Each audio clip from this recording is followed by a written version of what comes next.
Who invited her? The question sliced through the laughter as Hoa Karen stepped onto the yacht with nothing but a weathered tote bag. Surrounded by glittering gowns and flashing Rolexes, she looked like a ghost in the wrong story.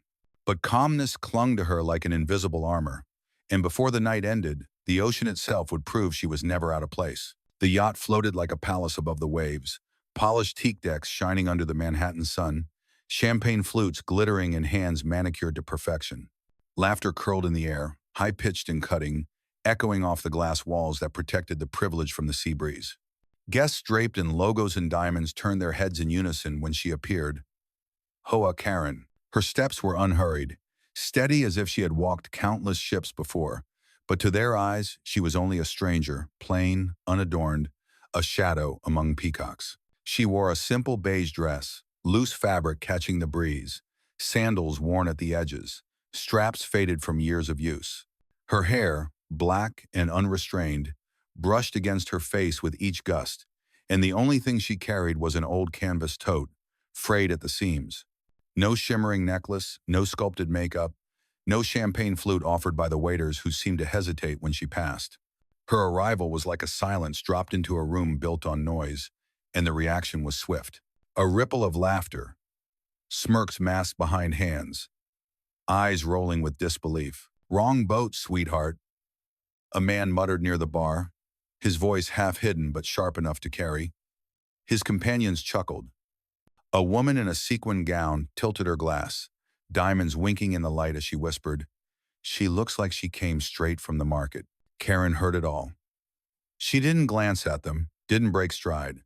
She walked to the rail at the far side of the deck and placed her hand gently against the polished wood, eyes on the horizon.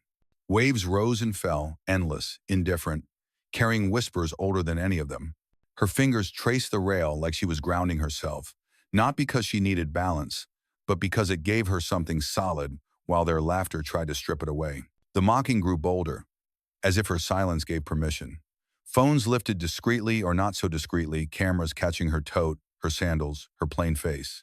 Captions dripped with venom, dock workers chic, yacht crashers of the year. The laughter rose again, crueler, voices colliding like waves meant to drown her. But Karen didn't flinch. Her posture remained upright, shoulders square, gaze fixed on the water. The captain, a wiry man in his 50s, noticed. He stood at the helm, his hands on the wheel, face weathered by salt and sun. For a split second, his movements froze. There was something about the way she planted her feet. Steady, unshaken, the way her shoulders held quiet authority. He gave her a nod, small, deliberate, the kind of nod sailors reserved for equals. Guests didn't see it, too busy chasing their next laugh. But for the captain, it was recognition. Karen responded only with the slightest dip of her head. Nothing more.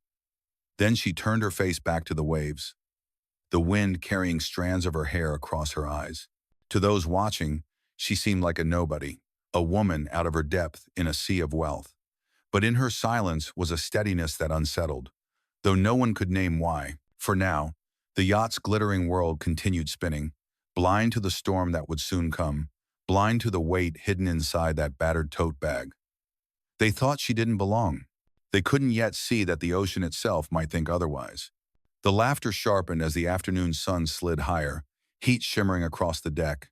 Champagne flowed, arrogance multiplied, and the game turned from whispers to spectacle. The first to strike openly was Vanessa, a woman in her 30s with carefully pinned blonde hair and diamonds flashing like tiny knives at her wrist.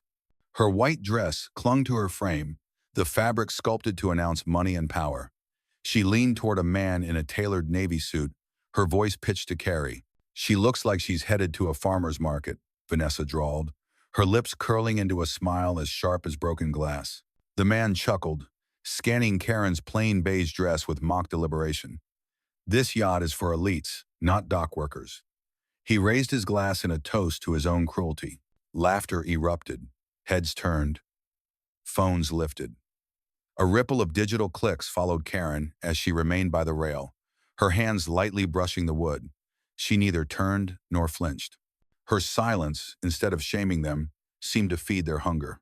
Another voice chimed in, syrupy and false, belonging to a woman draped in pearls, the kind who appeared on charity galas with cameras flashing, but never gave without a receipt of praise. She sipped her martini, leaned closer, and purred loud enough for everyone to hear. Honey, did you lose your way to the thrift store? This yacht's for people who belong, not strays. The group exploded into tittering laughter, glasses clinking like a cruel orchestra. Karen's fingers tightened on the rail. She turned her head slightly, her gaze locking with the pearl-draped woman. Her voice was quiet, but clear, steady as a bell in a storm. Belonging's not about your clothes. The words hung in the air like a blade. For a beat, silence cracked open among them. The woman's smile faltered, her pearls suddenly heavy around her neck, but the group recovered quickly, forcing louder laughter to bury the unease. Karen walked away from the rail, settling onto a bench near the stern. She placed her tote on her lap, posture upright but unforced, the wind catching strands of her dark hair. It should have ended there, but cruelty is addictive. A younger pack approached, their 20s lacquered in entitlement, sunglasses perched on their noses like props for a photo shoot. One of them, a man with slick-back hair and a gold chain resting proudly on his chest, smirked. "Hey, do you even know the beau from the stern?" His friends erupted, egging him on. A girl in a neon bikini, her tan a shade too orange, pointed at Karen's sandals. "Careful not to fall overboard, hun. You'll be seasick in 5 minutes." They shoved a pair of binoculars into her hands, laughing as if they'd given a toy to a child. "Go on, play Navy for us." Karen lifted the binoculars, studied them for half a second, then handed them back with the same calm, steady eyes she had worn all afternoon. She didn't answer, didn't rise to the bait. The laughter followed them as they strutted away, but one of them glanced back and faltered when he met her gaze. The cruelty escalated with the rising sun. A swaggering man in his early 30s, shirt unbuttoned to flaunt a tan that had likely cost more than most cars, sauntered up with a whiskey glass sweating in his hand. His grin was wide, rehearsed, as if he performed for invisible cameras. "You could have at least tried to dress up," he sneered, voice loud enough for his circle to hear. "This isn't a soup kitchen cruise." His buddies roared with laughter. One snapped a photo of her tote, whispering jokes about her carrying her life savings. Karen's eyes flicked to the man's glass, then back to his face. Her reply was soft, almost conversational, yet it cut the laughter like glass against silk. "Careful," she said. "Spills are hard to clean." The man forced a chuckle, but it cracked at the edges. He stepped back, his grin faltering as she held his gaze 1 second longer than was comfortable. The laughter around him dimmed, some of his friends shifting uneasily. A broad-shouldered man in his 40s, Rolex gleaming in the sunlight, strode forward next. His presence reeked of money turned into arrogance. He jabbed a finger toward Karen, his tone dripping disdain. "What are you, a professor of oceanography?" he scoffed, grinning at his friends. "Come on, sweetheart. Don't spoil the party with fake expertise." Vanessa, ever eager to twist the knife, chimed in. "She's just a tag-along guest. Don't act important." Their glasses clinked, their laughter rising, echoing across the open water. But Karen did not move. Her gaze remained fixed on the horizon, her hands resting lightly on the tote in her lap. Her calm unnerved them more than any outburst could have. When she finally spoke, her voice was low, measured, factual. "If the current shifts in 12 minutes, your anchor won't hold." The group erupted with cruel laughter, louder than before. "She's insane!" the gold chain youth shouted, slapping his knee. "What is this, a weather report?" But the captain at the helm went pale. He rushed to the radar, his fingers flying across the controls. His first mate scrambled to reposition the anchor. The guests kept laughing, oblivious. But the captain's eyes darted toward Karen again, lingering this time. Something was wrong, though they couldn't name it yet. They were playing a game. She wasn't. The laughter faded only when the music swelled again, masking their unease. For a moment, the guests tried to shake it off, to convince themselves the captain's pale face and frantic movements were coincidence. They returned to their drinks, their selfies, their game of ridicule. But something in the air had shifted, something heavy and unspoken, and it clung to the edges of their bravado like the scent of salt on the wind. Karen sat at the stern, her tote resting on her lap. Her fingers traced the frayed strap absent-mindedly, her eyes distant, locked on the horizon as though she were listening to something beyond the reach of their mockery.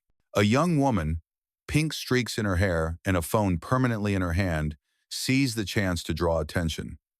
She angled her camera toward Karen, voice dripping with sarcasm. "Hey everyone, meet the yacht's new deckhand," she announced to her followers, her friends howling behind her. She zoomed in on Karen's sandals, her tone triumphant. "Who wears these to a party like this? Tragic." Karen didn't look at the camera. Instead, she reached into her tote and pulled out a small faded cloth, dark navy blue, its edges worn from years of use. Slowly, deliberately, she wiped her fingers as though brushing away their laughter, then folded the cloth neatly and returned it inside. The pink-haired girl's smirk faltered. Her phone wavered. She forced a laugh, but it sounded brittle, breaking under its own weight. Not long after, a woman in her late 20s, platinum hair and long scarlet nails, strutted up. She thrived on spectacle, her voice raised for the crowd. "Seriously, who even invited her? She's ruining the vibe." The man with the Rolex clapped her on the shoulder, eager to fuel the fire. "Yeah, what's with the tote bag? Did you pack your lunch?" The group roared again, laughter slicing like knives. Karen's fingers tightened on the rail. She turned her head slightly, meeting the platinum-haired woman's eyes. Her reply was soft, steady, stripped of malice. "You're loud." The words were not insult but fact, delivered with such calm certainty that the woman blinked, stunned. She forced a laugh, but others glanced away, uneasy. The cruelty was losing its rhythm, tripping over itself in the silence Karen left behind. Moments later, a silver-haired man in his 60s, his suit impeccable, his smile condescending, approached. He swirled a glass of red wine, his tone almost pitying. "You must feel so out of place here," he said, voice carrying like a sermon. "This isn't your world, is it?" Karen reached into her tote once more, her movements unhurried. When her hand emerged, it held a small brass compass, its edges smooth with time, its glass catching the fading light. She tilted it slightly, letting the sun glint across its face. "I've navigated worse." The man froze, his smile brittle, his glass stilled. The compass gleamed between them like a quiet challenge, a relic from another life. The questions began to ripple through the crowd. Why does she have that? Why does she speak like that? They had dismissed her as a stray, a charity case, a nobody. But now, doubt threaded through the laughter, turning it hollow. Karen returned the compass to her tote and pulled out something else, an old, creased map. The paper was fragile, lined with grids and coordinates, marked in faded ink. She unfolded it just enough for them to see, then tucked it back without explanation. A young man barely out of college, sneakers blinding white, his watch oversized, swaggered forward with his friends. "What's that? Your grandma's knitting pattern?" He sneered, mimicking with exaggerated hand motions. His friends erupted, filming every second. Karen's gaze locked on him, her voice calm, deliberate. "Some things are worth more than your watch." The young man's grin faltered. His friend's laughter stuttered, caught between mockery and unease. The map, the compass, the cloth, all of it whispered of a past they didn't understand. The captain at the helm watched silently, his eyes narrowed, his posture stiff. He recognized something the others could not. The way Karen planted her feet as though expecting the deck to shift. The way her shoulders squared but never tensed, as if she had carried storms heavier than laughter. He tipped his cap slightly, the gesture unnoticed by most, but it lingered, unshakable. And then, as if to deepen the mystery, Karen drew out one more object, a slim, battered manual with frayed pages. She opened it, her eyes scanning the text like reuniting with an old friend. The letters were faded, the edges marked by salt. It was not a book bought in a store. It was a field manual, unmistakably military. Those closest to her froze. A man standing nearby squinted at the pages, recognition flickering across his face. He said nothing, but his hand trembled slightly as he lowered his glass. Whispers spread now, low and frantic. "Who is she? Why does she carry those things?" Their laughter, once sharp and cruel, had become thin, a brittle shield against the unease spreading across the deck. Karen closed the manual gently, tucking it away as though the conversation was finished. Her gaze returned to the horizon, her tote resting quietly by her side. Around her, the glittering world of arrogance and wealth suddenly felt small, fragile, as though the tide was shifting beneath their feet and none of them could stop it. The sun was beginning its slow descent, painting streaks of gold across the restless sea. Music thumped faintly from hidden speakers. Laughter swirled like champagne bubbles rising in crystal flutes, but the air was no longer effortless. It was strained, brittle, as though each shallow joke and photo was a desperate attempt to keep the atmosphere from unraveling. Karen remained at the stern, her tote by her side, her gaze steady on the horizon. She had said little, done little, yet somehow the balance of the deck seemed to lean toward her silence. Then came the sound, low at first, distant like thunder rolling beneath the water. A tremor hummed through the hull, subtle enough to be mistaken for the rhythm of the waves. Heads turned, conversations faltered. The horizon broke open. Out of the fading sunlight emerged a silhouette, sharp and imposing. A gray wall of steel cut across the water with purpose, its bow slicing through waves that seemed to bow before it. Gasps rippled through the crowd as the outline clarified. A Navy destroyer, massive and unyielding, bearing down on the yacht. "Oh my God," the platinum-haired woman squealed, fumbling for her phone. "Selfies with a destroyer? This is insane." Others followed instantly, holding their phones high, posing with exaggerated grins, turning the approach of a warship into their latest accessory. Their laughter returned for a moment, loud and forced, but it faltered when the destroyer's horn blasted.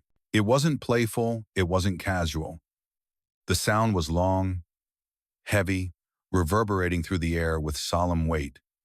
Champagne glasses rattled against their stems. The laughter died midair. On the destroyer's deck, hundreds of sailors stood in perfect formation, their uniforms crisp, their boots aligned, their eyes forward.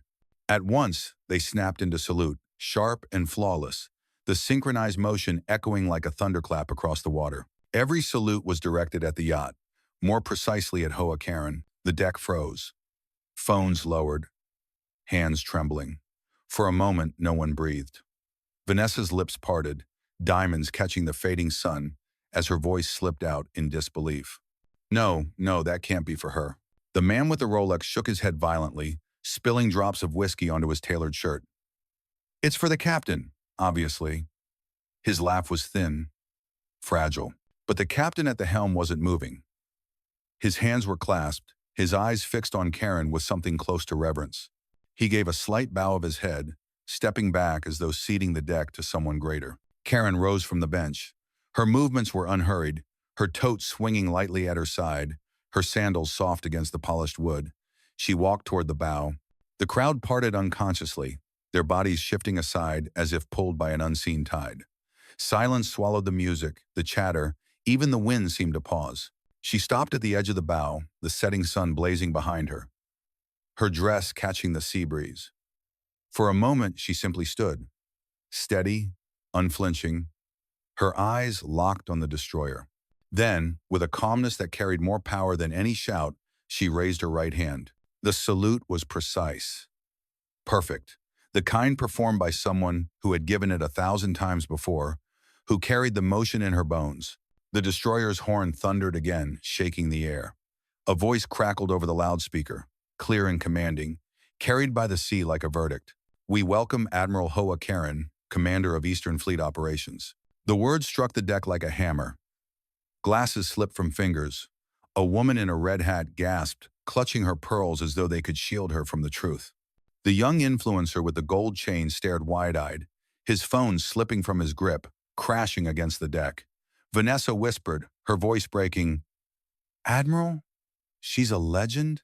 Karen's face remained unchanged. She lowered her hands slowly, the salute ending with a grace that seemed to command the waves themselves. Her voice, when she spoke, was soft but steady, carrying across the stunned silence. "I'm retired now. Consider this just my vacation." Her words cut through the air like quiet thunder, silencing the last threads of denial. The destroyer loomed closer, its shadow stretching across the yacht, swallowing its luxury in steel and history. A young crew member, barely out of his teens, hurried across the yacht's deck. His uniform hung slightly loose on his frame, his hands shaking as he clutched a radio. He stopped in front of Karen, his eyes wide with awe, his voice trembling. "Ma'am, he stammered almost a whisper. The destroyer's captain requests permission to come aboard. The guests around him stiffened. Eyes darted between Karen and the trembling boy. No one spoke. Karen's gaze remained on the horizon for a moment longer before she gave a single nod. Permission granted. Her tone was calm, practiced, the command of someone who had given orders in storms where the wrong word could cost lives. The boy nodded frantically, speaking into his radio as though he had been entrusted with sacred words. The guests whispered in frantic bursts, their voices low, desperate. Did she just give an order? This has to be a mistake. She can't be.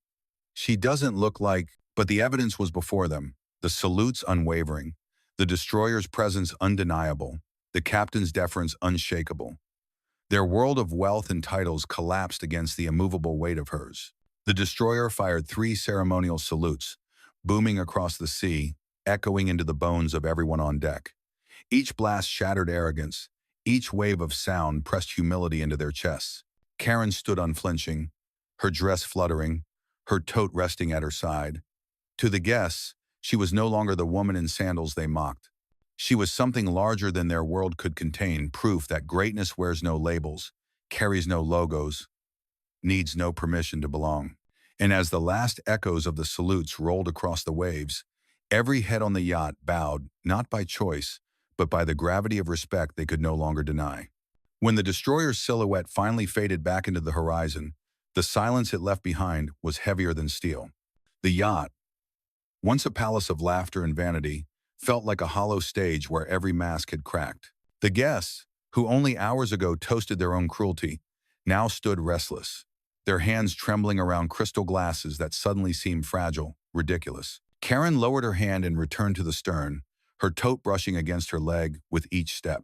She didn't look at them, didn't acknowledge the pale faces, the open mouths, the desperate eyes searching for escape. To her, they were background noise waves breaking against a ship she had already sailed past. The captain stood straighter as she passed, removing his cap in quiet respect. It was enough. Karen nodded once, a gesture that said more than words could ever manage, and the man's throat tightened as though he had been honored with a medal. The guests, however, were not given such grace. Their reckoning began the moment their phones buzzed. Posts, captions, and videos they had uploaded in their drunken arrogance now circled the digital sea like sharks. Screenshots spread faster than the tide. Mocking words once cheered were now torn apart in comment sections brimming with outrage. Strangers across the internet recognized the name that had just echoed across the destroyer's loudspeakers: Admiral Hoa Karen. By dawn, the consequences were merciless. Vanessa, the blonde in the white dress, who had compared Karen to a market shopper, woke to find her social media flooded with condemnation. Her diamond-studded smile was plastered on headlines: "Socialite mocks war hero at sea." Sponsors withdrew, invitations evaporated, and her once enviable following collapsed like a sandcastle beneath the tide. The man with the Rolex, Richard, returned to his office only to be greeted by silence. His board of directors had seen the footage. By mid-afternoon, a statement was issued. His contract terminated, his name removed from the company site. No explanation was required. The image of him jeering at a woman saluted by hundreds of sailors had said enough. Jake, the gold chain influencer, watched helplessly as brands dropped him one by one. His sponsorship deals evaporated, his inbox filled not with offers but with backlash. The video of him handing binoculars to Karen, mocking her with his friends, played on loop across platforms, each replay another nail in the coffin of his manufactured fame. The pearl-draped woman, who had purred about thrift stores and strays, found her charity board moving swiftly to sever ties. Her name was scrubbed from their website, her place at galas revoked. She had built her life on appearances of generosity, but cruelty had revealed the truth, and the world turned away. Even those who thought themselves safe were not spared. The young man with the oversized watch discovered his yacht club membership revoked with no reason given. The woman in the emerald dress, who had demanded Karen's smile, watched her event planning business unravel as whispers of her behavior spread among clients who no longer wished to be associated with her name. Each downfall was quiet, almost surgical, like stones sinking into deep water. No explosion, no drama, just inevitability. They had mistaken cruelty for power. Now, stripped of their facades, they were left only with shame. Karen remained untouched by their collapse. She had not sought revenge. She had not spoken a single word against them. The world itself had drawn the line, and they had found themselves on the wrong side. As evening fell, the yacht docked. The once proud guests shuffled down the gangplank, their voices hushed, their eyes fixed anywhere but on one another. Vanessa clutched her phone, her face pale as notifications poured in, thousands of strangers calling her out, thousands more abandoning her. Richard kept his head down, cigar unlit. The swagger that once clung to him, gone like smoke in the wind. Karen lingered a moment longer on deck, speaking quietly with the captain. He listened intently, his shoulders squared as if the weight of her presence gave him back something he had forgotten. She thanked him for his work, her tone warm but firm, and he swallowed hard before nodding, eyes shining. When she finally descended, her tote slung over her shoulder, a black SUV waited at the dock. A tall man stepped out, his suit understated, his hair threaded with gray. He opened the passenger door without a word. His presence shifted the air, subtle, commanding. The few guests who lingered froze, their shame compounded by the sight of someone else recognizing her worth. Karen slid into the car, her movements calm, deliberate. The man closed the door gently, his hand lingering for a breath before he returned to the wheel. The SUV pulled away, its engine quiet, its taillights cutting through the dusk. The guests watched in silence, their world of noise and judgment fading behind her. She didn't look back. She didn't need to. The tide had already turned. The ride from the dock was silent. The SUV glided through city streets bathed in twilight, headlights streaking across glass towers and neon signs. But inside the car, there was no need for words. Karen leaned back in her seat, the worn tote resting on her lap, her fingers brushing its frayed strap as though it were the only anchor she required. Beside her, the driver, tall, composed, his eyes steady, never asked a question. He didn't need to. He carried the same quiet understanding as the sea itself. Some truths are too vast to be spoken aloud. Behind them, the yacht still floated, its music muted, its guests scattered like broken glass. They had stepped off into the night with hollow faces, their laughter drowned by the weight of what they had witnessed. For all their diamonds and Rolexes, none of them had left with dignity intact. They carried instead a shame that clung like seawater, a reminder of arrogance stripped bare. Karen did not gloat. She did not linger on their downfall. Her silence was not vengeance. It was discipline. She had long ago learned that power does not shout, it simply stands, immovable, until the world bends to acknowledge it. Tonight had been no different. The destroyer's shadow still lingered in her mind, the crisp salutes echoing like a tide she had once commanded. She hadn't expected it. She hadn't sought it. But respect, once earned in storms and battles, never truly fades. Even in retirement, the sea had not forgotten her, and neither had those who served. As the SUV merged onto a bridge, the city opened before them, lights shimmering against dark water. Karen turned her head, catching the reflection of the river. The rhythm of the waves was softer here, but it carried the same heartbeat she had known for decades. It steadied her, reminded her that belonging was not dictated by pearls or champagne, but by the weight of one's character and the lives shaped by it. Far behind, on that yacht of wealth and arrogance, the guests would awaken tomorrow to a new reality, their cruelty exposed, their power hollowed, their names whispered in shame. They would scramble to delete posts, to rewrite the story, but the world had already chosen its narrative. Not their laughter, but the image of hundreds of sailors saluting a woman they had dismissed as nobody. Karen sat quietly, her gaze on the horizon the bridge framed. The driver glanced at her once, briefly, as though to ask if she was all right.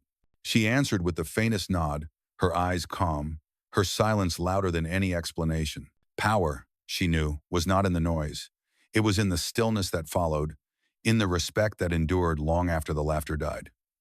And tonight, the world had been reminded. By morning, the story had already spread beyond the yacht, beyond the glittering skyline, carried on currents faster than any tide.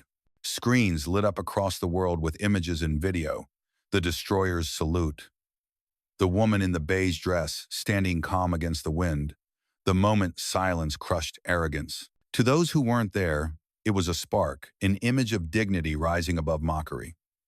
To those who had been on the yacht, it was a weight they would carry, a reminder carved into their pride. But Karen didn't watch the headlines. She didn't scroll through the outrage or the praise. She moved quietly through her day, her tote still by her side, as if nothing had changed. That was her way. She had never lived for applause, and she would never bend for cruelty. The truth was simple. She had faced storms fiercer than insults, commanded decks where a single decision meant life or death, carried burdens these people in silk gowns could never imagine. Their words had been feathers against steel. And yet, the lesson wasn't hers. It belonged to them, to anyone who had ever believed wealth excused cruelty, who thought belonging could be purchased, who mistook arrogance for strength. The tide had stripped them bare, leaving only the truth. Karen remained what she had always been. Steady, calm, unshaken. Not because she sought to prove herself, but because she had nothing left to prove. The message: if you've ever been judged, mocked, or pushed aside for how you look, where you come from, or what you carry in your hands, remember this: you are not defined by their laughter. True worth is not stitched into a gown or hung on a wrist. It is forged in silence, in resilience, in the storms you survive when no one is watching. They laughed at her sandals. They mocked her tote. But when the ocean spoke, when the destroyer saluted, it was Hoa Karen who stood steady while their world crumbled. Strength does not shout. It does not need permission to belong. It simply endures, and one day, the world will have no choice but to rise and salute it.